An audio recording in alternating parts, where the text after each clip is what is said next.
Looks like this is going to be a bit of an insert into my video, folks, so that I can show how I'm doing the treadle wheel for my Joseph Moxon lathe. You can probably just see in the background over here my old treadle lathe.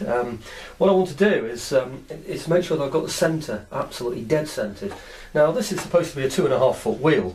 The board that I've got is slightly bigger than a 2.5 foot wheel. You can probably make out there are 3 pieces in here actually, so there's a little bit of a jagged edge on there, so it's a bit difficult to get the exact right angle along there. I don't know if you can notice that. You see a little bit sticking out of there, so it's not exactly square. These sides are. This is pretty good. Each of these pieces that's glued together is pretty square, so it's never going to be quite perfect, I'm afraid, but I did want to find the nearest I could to the dead centre. Anyway, I've done an overkill. I've measured it as many ways as I possibly can. You see these marks on here, they'll show exactly how I've measured each part. So this one's a measure from here across to there at 15 inches. And this one 15 inches as well, because that's my 2.5 foot, my 30. You can see it doesn't quite get all the way there because I've got space on the edge here. So I've created a bit of a square in the centre here. I've taken it from this side and from this side as well. You can see the lines don't quite match, but they're not too far out, are they really? So I can tell that these are coming from here and these from here, and there's my square. So when I took a straight edge and went from corner to corner, I was expecting it to go exactly from corner to corner from those squares. It didn't quite, ever so slightly out. Not an issue for me. What I did was I put my little nail in there into the exact place I thought it was first. Not quite right, judged it back again, pulled it back a bit, but as you can see I've got all this to play. All I need to do really is get a circle out of this. So there's no point in being fussy about it. Just bang the nail in there, a little bit of the way. I'm lucky because I run a lathe, so it's easy for me to be able to create one of these. So that's a nice straight flat edge for me. Drill a hole, stick my pencil into there, and the reason why I've done that is I didn't want to do it by hand. I didn't want my pencil wobbling around. Also, I didn't want there to be any inconsistency here with the length of the string, so I'll put a little bit of a hook through there. You can put anything you like around there, but I didn't want to tie it round because, as you know, if you go like that, the string's going to get shorter. I know I'm exaggerating it, but I thought if I do it this way, then I should be able to get a nice circle on there. So this fits pretty well, and it's just fits tight enough so that I can shove it down a little bit if it's necessary. So that should give me my circle that I need. So if I keep that just nice around there, just nice and straight to the edge there. I should have cut that little bit off there, shouldn't I? But I don't need to really.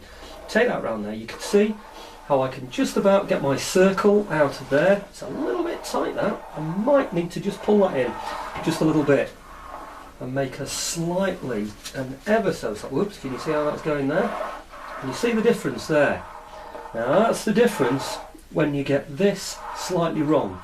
So it's really important, I'm teaching myself here at the same time, to sort of put your thumb there so that you've got it straight like that the whole way round. Now you probably see for yourself how that now is starting to not scribe anymore. So let's get that back on there in place, in there. Why I didn't cut off that little bit of extra string, I really don't know. I have to keep pushing the pencil down because unfortunately the pencil, of course, will sort of wear down, and you only want it to stick out just a little bit so you've got it nice and square to the bottom of there. That's the thing. I've got it on a nail. It's a very small nail, and it's a smooth nail as well. It's not a rusted nail. I was tempted to use one of my old rusty nails. I thought, what's the point? I don't need anything else. But then I decided, no, I want it nice and smooth so it'll rotate nicely around there. So this is just me making this circle for my, whoops, hang around it. My circle for my wheel. Take that all the way around there, and then I'll get this one cut off, and then you can see how it all works. Now if I take that around here, I'm doing this wheel to the absolute maximum that I can get it. All the way around there. I can just get it in there. Just get it in there. I'm going to shave off a little bit of this wheel, of course, so I am getting the absolute maximum I can get out of this wheel. So you can see, can't you, the piece of wood that's been done is just catching the edges there, just on those edges there, and it's not quite reaching on the edge here. So that shows that the board isn't quite as square as the chap who gave me the board in the first place reckoned it was. So let me just deepen that mark a little bit so I know which is the main one. It's the outside one on there, isn't it? That's the one that I need to be following rather than the one where it started to turn ever so slightly. Now, one thing I'm not worried about is how exactly circular this wheel is. This is just getting me enough off here because what I'm going to do is put this on its axle And then you're going to be able to see, well, I'm going to be able to turn the wheel properly. Okay, the next thing I wanted to show you with regard to the wheel is what's going to go in the centre, and that's the axle. This piece of wood that you can see here, am I showing you the right bit? Oh, I don't know if you can see the thickness of this around here, but if you look at, yeah, just up there, see that thickness there? That thickness is the same as this thickness here. Yeah. So this is the piece of wood that it's sandwiched, which is going to be the wheel.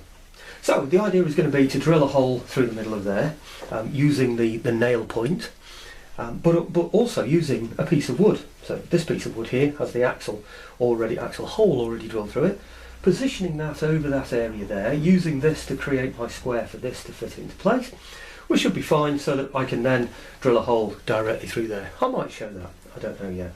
I don't think it's going to be that complicated, so maybe it's not worthwhile. Anyway, the point is that here is my axle. It's a crook axle. Whoops, let me just make sure that that's in the picture. This is a mistake that I've been making. It's the second time I've had to do this part of the video because I tend to get it off the video. So we've got about a ½ inch through the middle of here. This is the axle. These are probably about 7/16. You know, the bolts going through here, perhaps even a little bit less. The bushes are certainly, I think the bushes are 7/16 actually, and this is ½ inch. But these are significantly less. I don't know what these are. Probably about ¼ inch or something like that. Actually, now I think about it. But anyway, the point is, this is brilliantly done.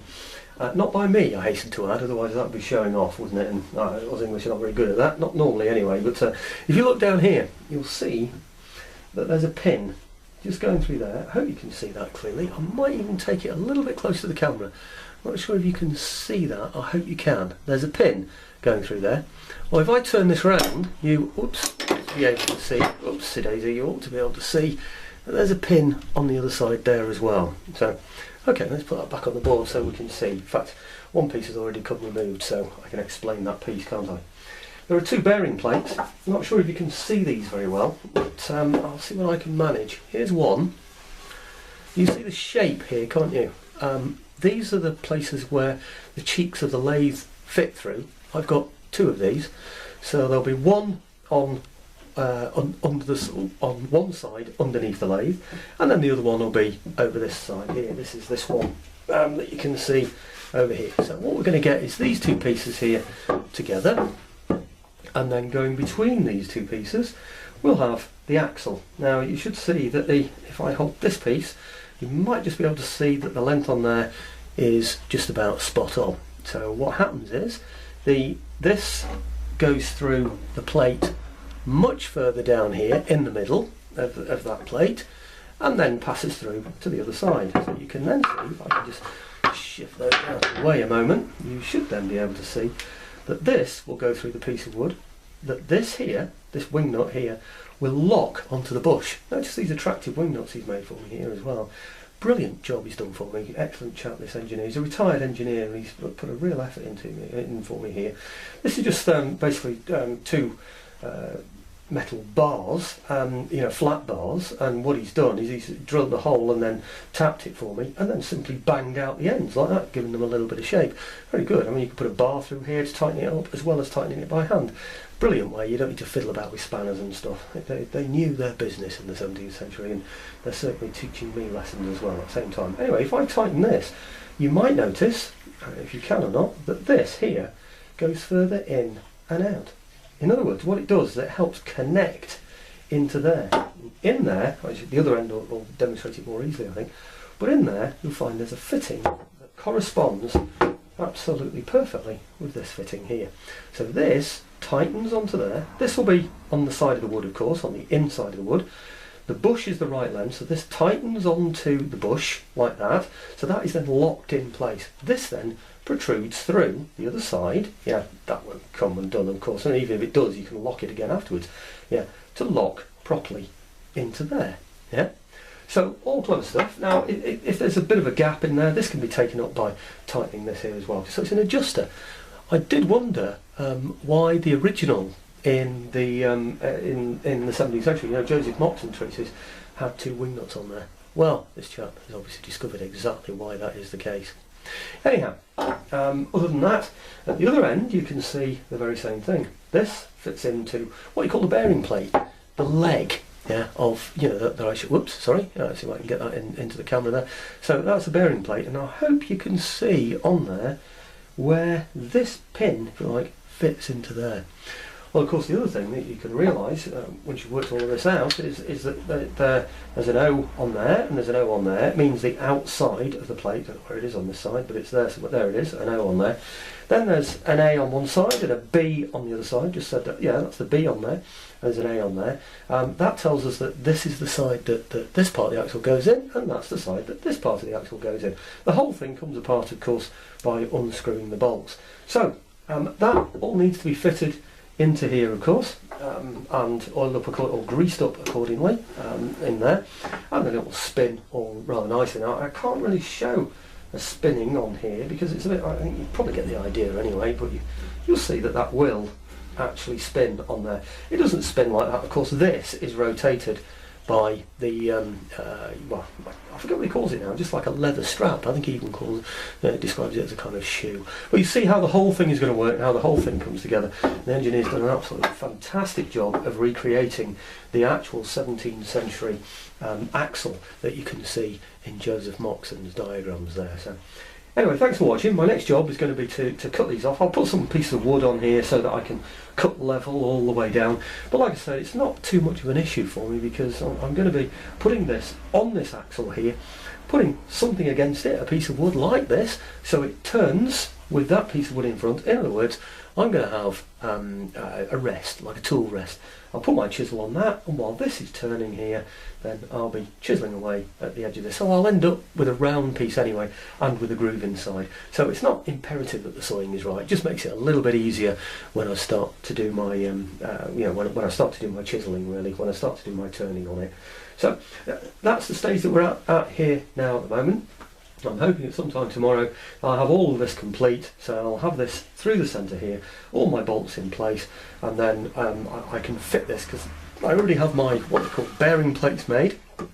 Drill the holes through here, set that up on my lathe, so that I've got the, you know, so I've got the whole thing working properly under the cheeks of the lathe, so I can start using my my Joseph Moxon lathe, as opposed to my slightly out of picture here at the moment, but my 1730s or just after 1730s maybe treadle lathe, my iron wheel treadle lathe there. So I'm going to be putting this one up for sale actually, because I need this room in here, and I'd rather be working on my actual 17th century reproduction lathe rather than an original 18th century lathe, even though it's a beautiful piece and I've loved using it. It's in my way. I haven't got room for more than one treadle lathe really, and I'd rather be using an actual 17th century piece of equipment, or rather a reproduction 17th century piece of equipment. So next we'll move on to fitting the wheel into place.